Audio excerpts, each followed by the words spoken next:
How do I avoid a yeast infection in early pregnancy? Yeast infections can be particularly hard to avoid during pregnancy, as pregnant women are typically susceptible to developing them. There aren't, however, things you can do to avoid a yeast infection in early pregnancy.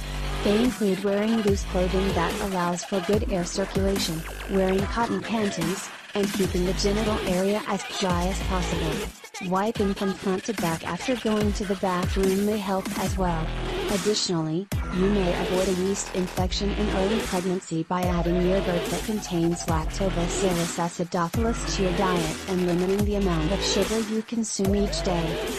One of the things you can do to avoid a yeast infection in early pregnancy is wear loose clothing that allows your skin to breathe. Cotton is typically a good choice. Avoiding tight clothing that does not breathe is particularly important in the genital area. Doctors often recommend that women who wish to avoid yeast infections wear cotton underwear or at least choose underwear that has an all-cotton crotch. Keeping the genital area dry is also important as you work to avoid a yeast infection. You may do well to change out of wet swimwear as soon as you are finished swimming, for example. The same goes for exercise clothing that could get damp with sweat from your workout and contribute to the development of an infection.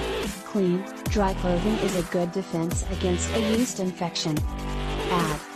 Taking care with the way you wipe after going to the bathroom also may help as you attempt to avoid a yeast infection in early pregnancy.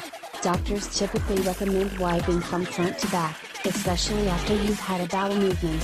If you wipe from back to front, you risk not only the development of a yeast infection, but also other bacterial infections. You may also work to avoid a yeast infection in early pregnancy by eating yogurt that contains lactobacillus acidophilus. This friendly bacterium is said to boost the immune system and help to prevent yeast infections. Consuming less sugar may help as well. Many women get a vaginal yeast infection in early pregnancy, and you may develop one even if you work hard to prevent it. Fortunately, they are usually easy to treat with over-the-counter medications that are administered vaginally. Additionally, you may be less at risk during the first trimester than later in pregnancy. Women in the second trimester are often more likely to develop this type of infection than those in the first trimester. Visit the website. Click below. I hope you enjoyed our review. If you would like to order this product or see further details, then simply head over to the website address you see on the screen right now.